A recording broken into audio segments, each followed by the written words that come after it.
acknowledge the traditional custodians of the ground we stand on and thank them for allowing Papa to tell stories on these glorious lands we share.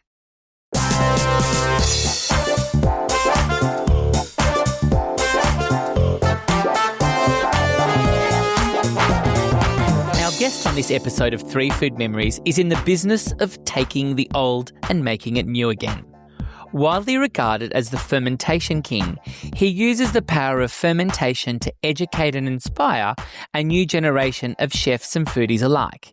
He's celebrated for reviving and innovating traditional fermentation techniques from around the world, and we're here to celebrate the release of his new book, Ferment. Kenji Morimoto, koyaso to 3 Food Memories.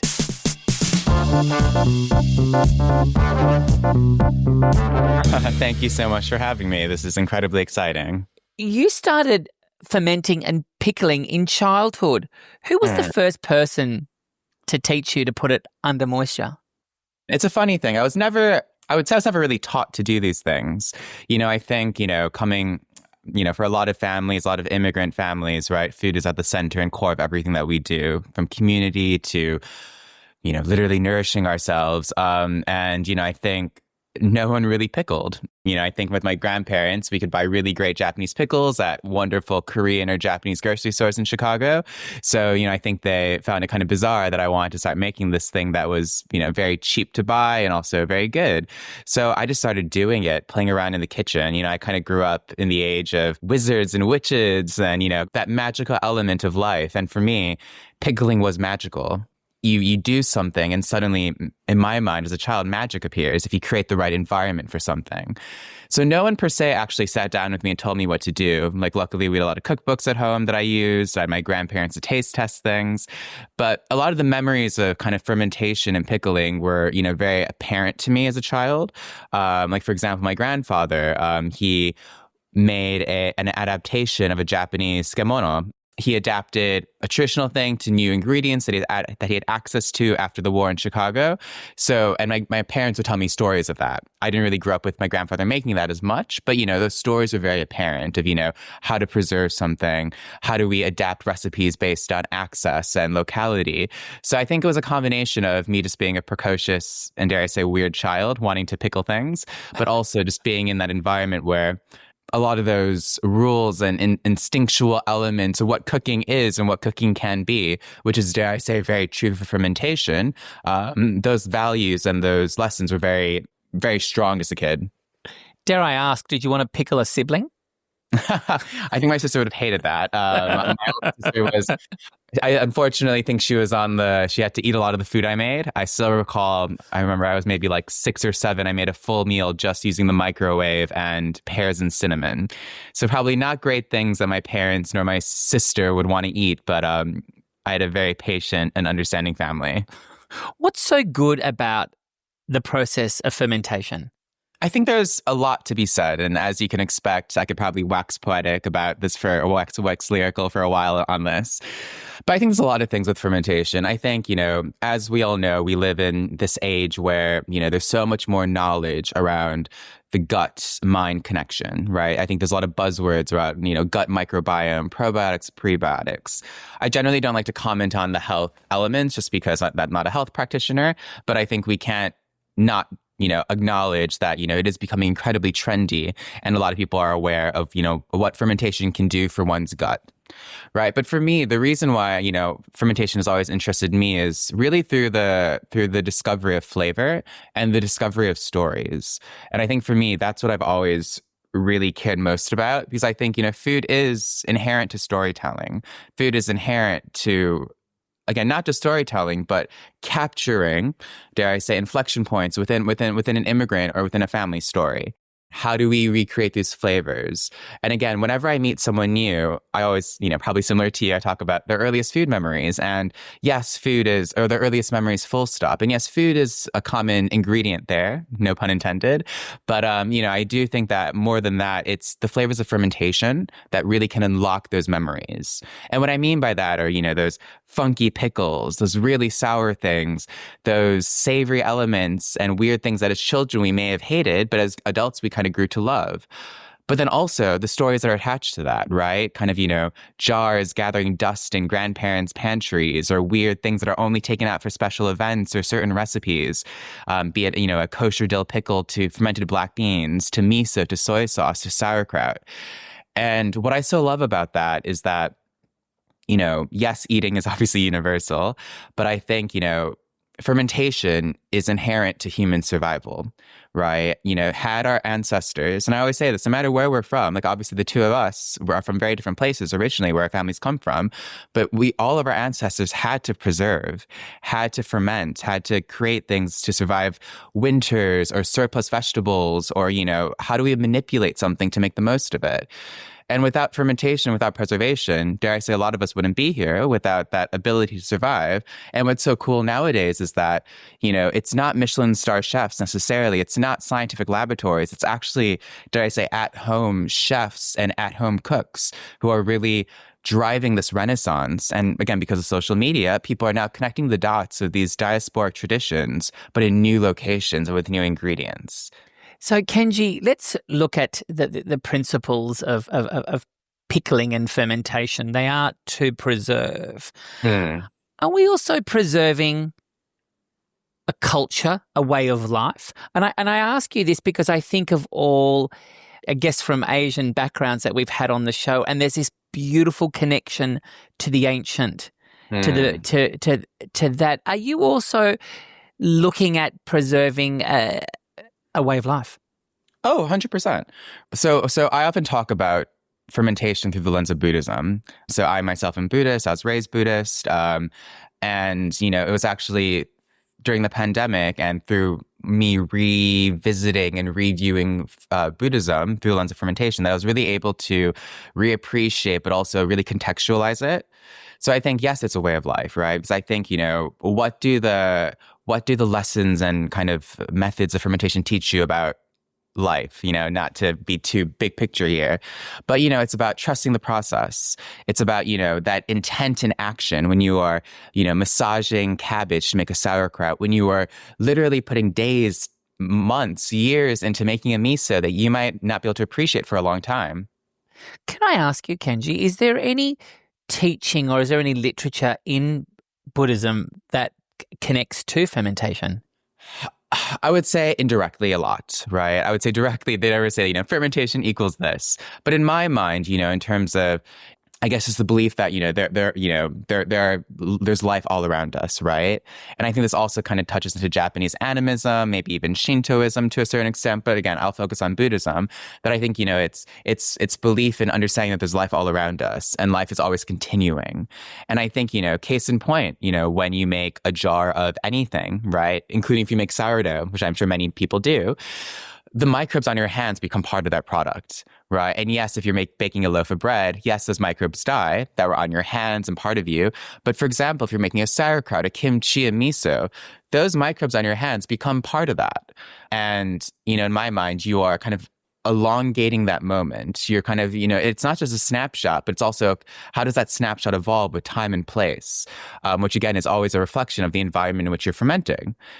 Which to me, I think really does mirror a lot of what Buddhism teaches me. Again, belief in the process, trusting intent.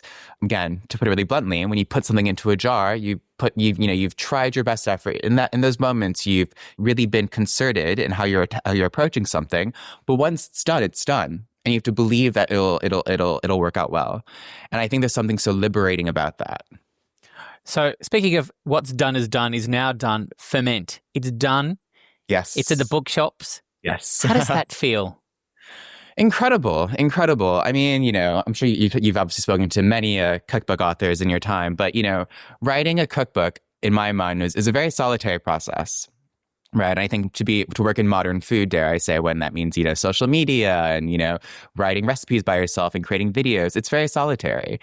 So, actually seeing the book out in the wild, it makes it all worth it, right? Really seeing and hearing feedback, seeing people recreate the recipes. But then also, I've been very lucky that I've had a lot of events for my book throughout this country in the UK.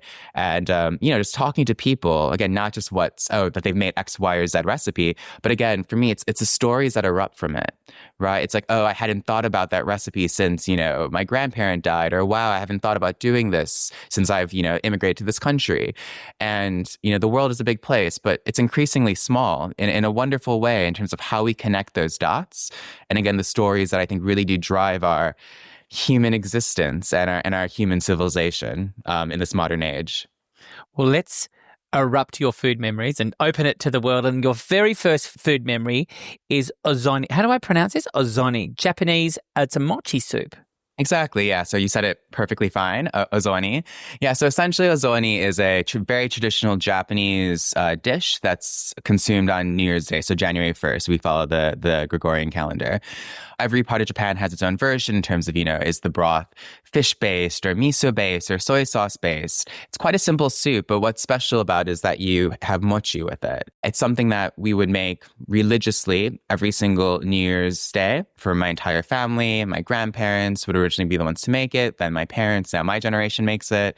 But also what I loved about it was something that we would then continue to eat for the next few months because it's just such a warming, wonderful thing. We were always told as kids that you're supposed to eat the number of mochi for how many years you're alive, which is kind of crazy because I think I was also taught as a kid, don't know if this is true, but every mochi that you buy in the supermarket, like that circular thing, is apparently 3 bowls of rice. So if you think about how many carbs or how much rice you're eating, it's quite a lot. But ritual is important. And I think ritual with food is always important. I think particularly when, for my family, we immigrated from Japan in the 1880s. So, we've been in America for quite a long time. And obviously I live in London now. But I think, with the way that immigration goes and, melting pot or, however you want to call it, ritual around food, I think, is what drives those memories and what drives the ability to reconnect with something when life has thrown you in a different direction. How do you keep your Japanese culture alive in the family? I mean, we're thinking your family immigrated 1880s. What's that? It's like 100 and almost 50 years ago. How does that stay rich and relevant? It's a really hard one. I mean, I think in many ways I've dealt with it a few times, not just me being by blood fully Japanese, but my family's been in America for a very long time. So in many ways, I'm very American, but then also given that I moved to the UK about 10 years ago. So I've had to play this game in a way of how do I recreate that culture? How do I sustain that culture? Luckily for me growing up, temple was a part of that, right? That was a weekly, again, ritual. So every week I'd go to temple. I would see people that looked like me who had similar family histories where, there was so much that didn't need to be explained. But of course, that was a snapshot once a week on a Sunday, whereas the rest of my life, I saw very few Asian people, full stop, where I'm from in Chicago. The fact that my parents had my sister and I learn Japanese. Interestingly, my parents didn't know any Japanese because they weren't taught that because of the war. My grandparents really didn't want to continue that Japanese identity because of what happened in the U.S. during World War II. So for my parents, it was always a very considered effort to, I think, introduce my sister and I to elements of Japanese culture, obviously going to temples, seeing family, but also teaching us Japanese. We went to Japan fairly often as a child. So I think that was, those small touches, but then also me personally, I do speak Japanese. I spent time in Japan. I really wanted to maintain some element of it, particularly given my name and how I look. Hiroshima's got a very big post-World War II story. What was shared with you? What came from the family? Quite a lot, to be honest. So my family again immigrated in the 1880s. So we weren't in Japan during the war, my immediate family. I learned as I was getting older that my maternal grandmother, she was actually almost considered going back to Japan before the war started. And I think had she done that, she would have died and obviously wouldn't be here because, again, my family was in Hiroshima during my extended family was in the war. So yeah, we lost a lot of people. I think not any of my immediate family members, but definitely great aunts, great uncles, people who decided to go back to Japan before the war started, because I think, it was quite clear war was going to erupt between the US and Japan due to trade embargoes, etc. So I think a lot of stories were shared. But I think, it was a funny one, again, just given the Japanese-American experience during World War II, because we obviously had the trauma of what happened to our family in Hiroshima, but then also that paired with the trauma of the internment camps, which is something that pretty much everyone in my family of my grandparents' generation went through. So essentially, real quick, after Pearl Harbor, FDR signed Executive Order 9066, which essentially made all Japanese, regardless of citizenship, so U.S. and Japanese, on the west coast of America, they made them live in internment camps for a few years during the war. They viewed the Japanese population as potential risks and threats and spies. So that happened to my family. So I think it was a parallel level of trauma, not just, what happened in Japan to their family members, but then also the fact that they were technically imprisoned by their home country for a few years. Intergenerational trauma is a really fun topic, but I think, it's always really fascinating to see how that erupts and how that plays, especially through the lens of food, scarcity, the fact that my grandparents and my parents bulk buy everything, which I think is very common to a lot of immigrants. But, I think it's that element of, we are used to not having access. So let's buy up when we can. How they view certain food things they wouldn't even touch because of the war. And I think that was another kind of interesting element of my story. Do you remember the first time you arrived in Japan and that impact that it had on you? Did you feel like these are my answers? Yeah, that's a really good question. No one's ever asked me that, but actually my dad always talks about this to me. My dad always tells me the story about one of the first times I went to Japan and just me being kind of shocked by how many people looked like me, or also being kind of like shocked when I saw Japanese people doing jobs I would never associate with Japanese people doing jobs in Chicago, because obviously everyone in Japan is Japanese, and seeing people, cleaning after me and just things like that. And as a 5-year-old, I was pretty shocked by that. Since again, my community and I said, never seen people like me, that many of them, but then also kind of, playing all roles of society, which I found really grounding in a way. That, there's a parallel life that my family and I could have had in a very different place, and, what that could have meant for just my own growth as a person and my kind of, discussion and dance around identity. I even think about had I grown up in Hawaii or California, I think I would have been different because, I grew up being, I think in my high school of 4,000 kids in Chicago, I think there were less than 20 East Asian people. It definitely left an impression on me. Your second food memory is potluck meals at your Buddhist temple. Yes. So I've mentioned my Buddhist temple already. And it was an incredibly important place for me. My grandparents and my great aunts and uncles are a part of that temple in terms of literally building it after the war in Chicago. My parents got married there. One set of grandparents got married there. My husband and I had the first gay wedding there. Grandparents' ashes are there. So it's a big part of myself and my family. But I always talk about the potluck, or I don't always, but I mentioned the potluck element of my temple because it was just so fantastic as a child, right? You would see so many, and it was pretty much every single family, usually mainly the women in the families, bringing a dish to share. And that could be, very classic American cookies, because again, many of the older Japanese people, my grandpa generation, they're all American citizens. They grew up in America. So a lot of it was casseroles. A lot of it was American cookies and biscuits.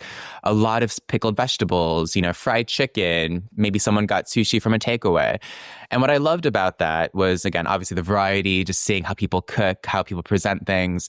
But more than anything, it was a confluence of so many different stories, but then also the confluence of the other different immigrant groups that have become part of that story, which is what I always loved. After the war, when Japanese in large numbers were in Chicago as one of the safe cities to live in after the war ended, a lot of Japanese gravitated towards Chinese people for kind of obvious reasons, similarities in food. There were more Chinese established in Chicago. So Chinese people, but also food elements, very quickly became a part of kind of my Japanese American dinner table. And not just because I have Chinese and Hawaiians and Filipinos in my family now, as well as white people, but it was so cool as a kid to see there's wontons there. Oh, there's a Chinese chicken salad from, that old Japanese lady who might have maybe she has Hawaiian family, maybe she has a Chinese in her family, or maybe because she herself just gravitated towards that after the war, and that's become one of those meanings of home for her. And I just loved what that symbolized. Again, not just, for a greedy child who is hungry and wanting to eat everything, but more than that, I think, what people wanted to bring to the table, but then also what it reflected to them as something that they wanted to share. Be it a family dish, some American cookies, or, something that reflected, all these different cultures intersecting at a time. At least for my immigrant story, was a very challenging time. So again, how do we create that community through food? And I think, the Buddhist temple was just phenomenal in facilitating what Buddhism meant, but also Buddhism community and what it meant to be as a Japanese American. Tell me, what does I have to say this, I can't do it with an American accent because it just feels inauthentic. Sorry. What does Buddhism give you? It gives me perspective. It gives me an appreciation of time. I would say those are the main ones, perspective and time. Which is what fermentation and pickling is all about, isn't it? Exactly. Coincidence? Maybe. Probably not. No, exactly, right? And I think this is why when I often talk about Buddhism to people through the lens of fermentation, it really resonates with a lot of people. Because I think, not obviously most people aren't Buddhists, but I think, we live in this age, I think particularly post the pandemic, where, we all expect things to be quick, right? It's like 15-minute meals, this. It's, food delivery, that, quick, ready meals. And again, there's obviously no shame with that, since I appreciate, I grew up like that. I had two working parents who it was more about practical cooking than, being innovative or rediscovering family roots. But I think, in 2025, we want things to be so quick, right? That's how capitalism works. That's how humanity works. But I think, what fermentation forces you, and again, which is what, in my mind, Buddhism as well, it forces you to slow down because you quite literally have to. And I think through that kind of exercise and slowing down, you inherently gain agency in what you want to do, right? If that could be, buying a bunch of discount fennel at the grocery store because you want to give it a second life. It gives you agency in, literally what you're putting into a jar to allow the microbes to do its thing, which will hopefully, if everything goes well, provide nutrients to you and your family. Yeah, so I think it just forces you to slow down. And I think, that's what people really enjoy is not just good for your gut, but also aesthetic, fun, and will teach you something that will hopefully be with you for the rest of your life. You said your husband and you were the first same-sex marriage in the temple. Is your husband Japanese? No, he's a white British guy. Yeah. Explain, can you retell his experience of being married in the temple? Yeah, I think for him it was fascinating, right? We did have a large contingent of British people come for the wedding in Chicago, and this was like literally a few months before the pandemic. So thank goodness we did it then, because actually my mother, or rather my husband and I, really wanted to get married in 2020. We were like, it'd be so easy to remember anniversaries, etc. The math would be easy, but my mom, in all of her wisdom, was like, let's not wait. Let's just get it done. So I was like, luckily we listened to her. Mother knows best, which is good. But I think he loved it, right? I think, was raised Anglican, etc. But, it was a pretty cool wedding. There was obviously Buddhist elements. It was in the Buddhist temple. And I think for him, just because, I come from my family, I'm much closer to my family than I would say he is to his, big immigrant family type of thing. So I think, it obviously meant a lot to me. So, for him, he wanted to echo that. But I think he found it fascinating. We had obviously chanting and, there was like a sake ceremony, things like that. So I think he really enjoyed it, but, just made it for a cooler event, dare I say. Growing up, going to temple, did you ever think or imagine yourself being married in temple to a man? Never. I think, I didn't really grow up with many gay people in my life. I had that I was aware of, no elders in my family, no elders in my community who were gay. I would say like George Takei is someone who comes up quite often because obviously he's Japanese American. He's the same generation as my grandparents. He actually ate dinner once in my grandmother's house because, again, the Japanese American community is pretty small.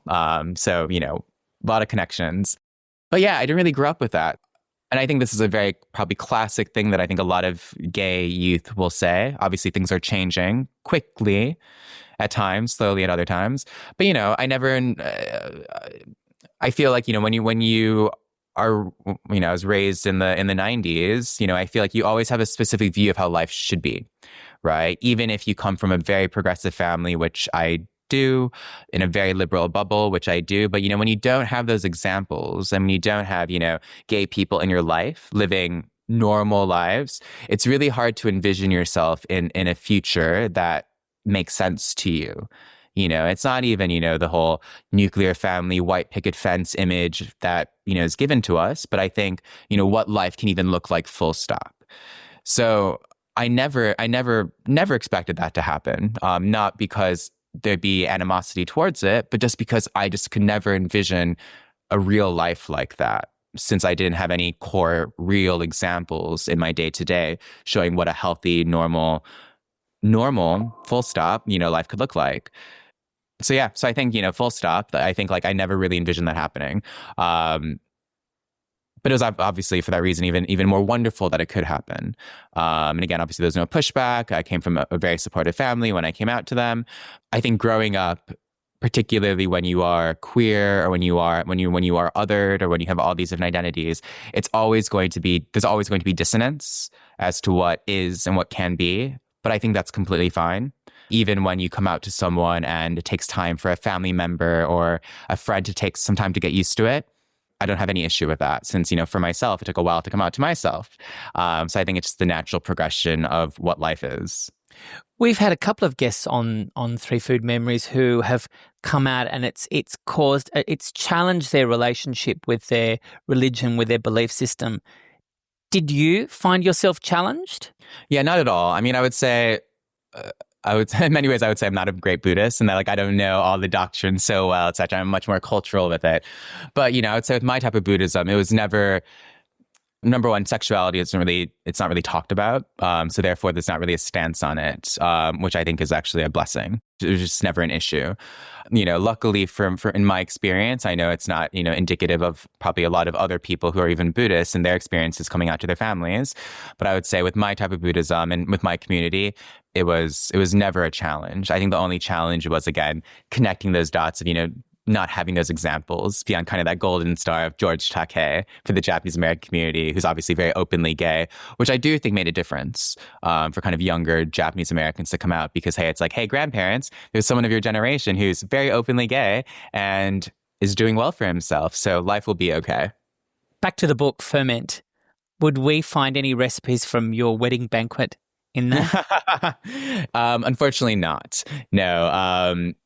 That's a good question. Believe it or not, I didn't even have a pickle platter at my wedding, but maybe that's actually very good inspiration potentially for a different book, kind of capturing those different food memories and kind of, what they've meant for me. You heard it first here on Three Food Memories with Sava and Kenji.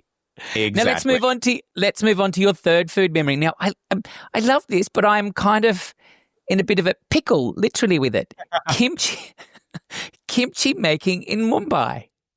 Yeah, so I lived in India right after university. I was there for a little under 3 years. And it was there I started making kimchi. I was there because I've had a day job for most of my life, separate from food. So What was the day job? Like consulting in finance. It paid the bills, which was great, but it also allowed me to travel. I was probably not the best employee, to be honest. But after university, I kind of, was in India for a while, living in Mumbai.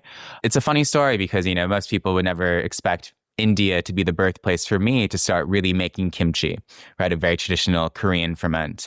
But growing up or just being in America with, a fairly large Korean population, I could always find amazing and affordable kimchi at a lot of grocery stores. I moved to India, and this was back in 2011, so a while ago at this point.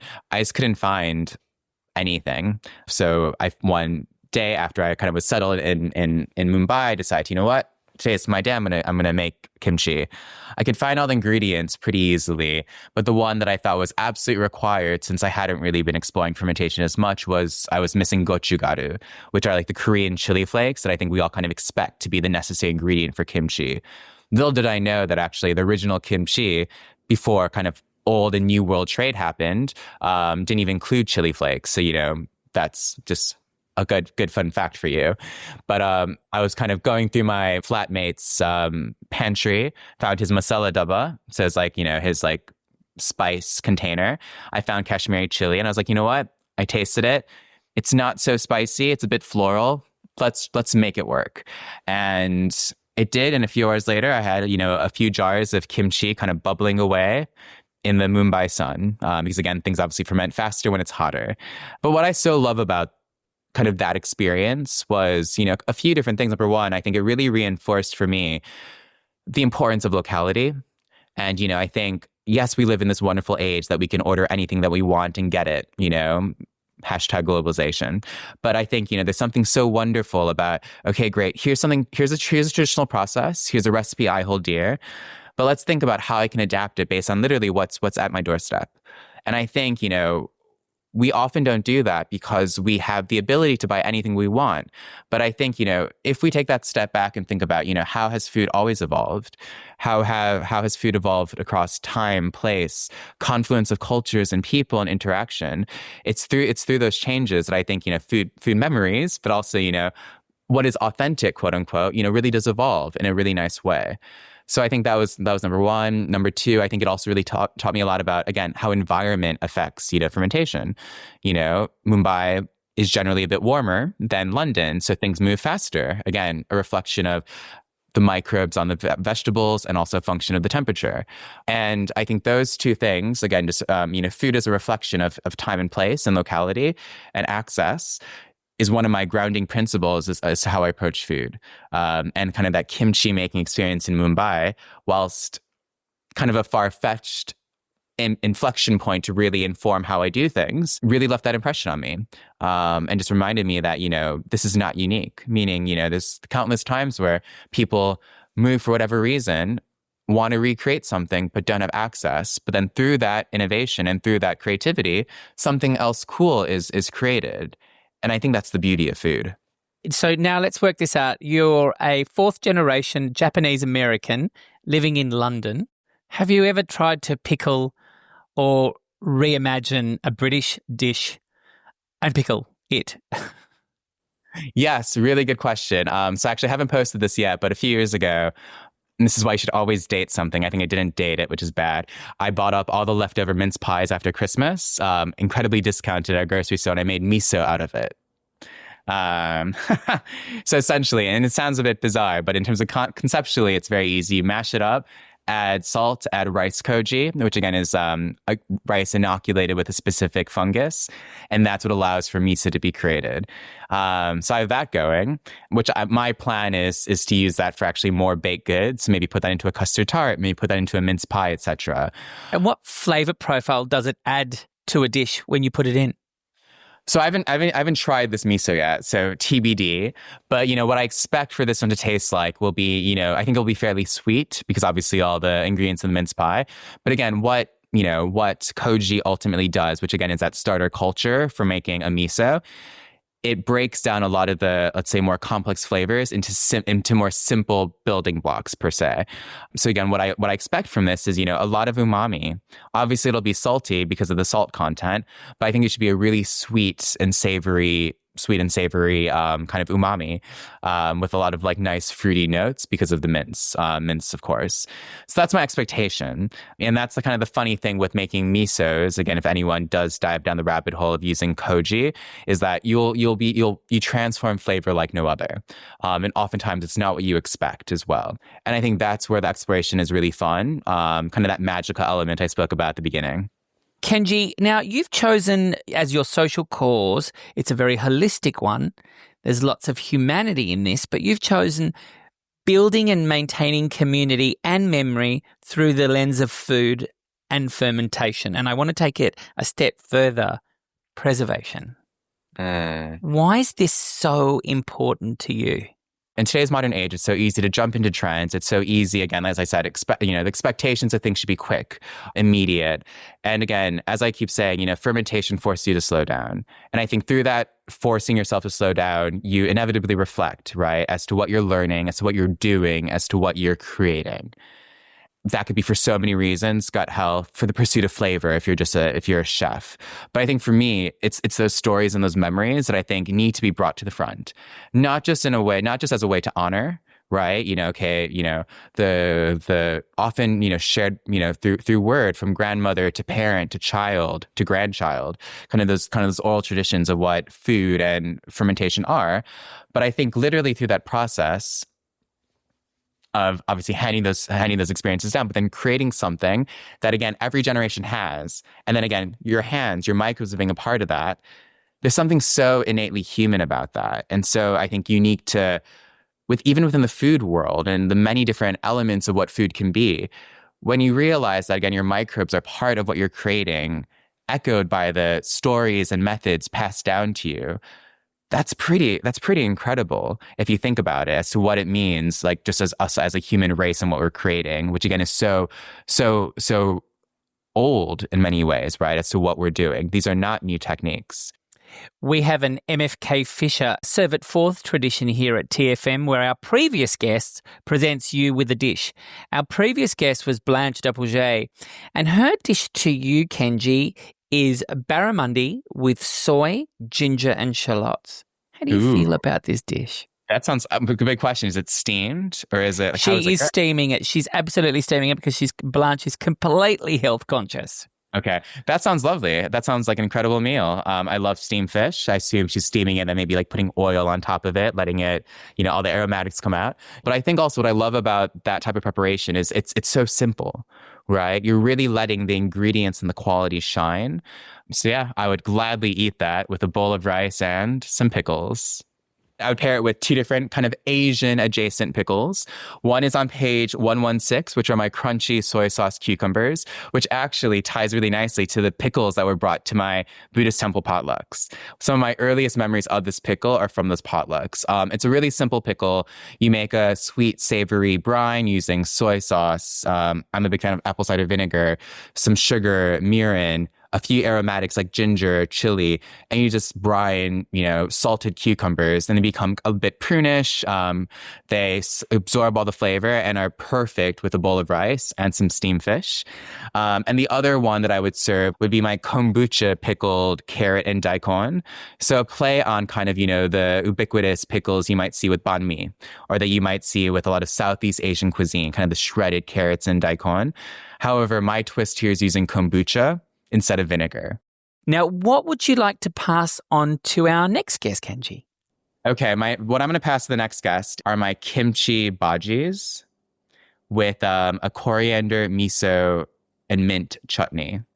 So essentially, it's a play on, onion bhajis, but you're using very old fermented kimchi instead. Still very traditional with, using gram chickpea flour. Make some fritters with that. So again, hopefully this person isn't as health conscious. And then served with a really tangy, bright, very peanut forward miso play on an Indian chutney. Our next guest is Mike McInerney, a very, very celebrated Australian chef. He is going to eat that by the handfuls. Amazing. That's what I want to hear. Kenji Morimoto, arigato gozaimasu. May your jars always bubble. Catch you on the brine side. That was great. That's it for this episode of 3 Food Memories. Be sure to share the plated love and check out our 80+ back episodes. They're still as delicious as they were when they were freshly rolled. For all things TFM, head to the socials at 3 Food Memories. For more info and to send us a message, head to 3foodmemories.com. 3 Food Memories is edited by Lauren McWhirter with original music by Russell Torrance. Nasta kalafili and bye for now. Thank you for listening to Papa's podcast.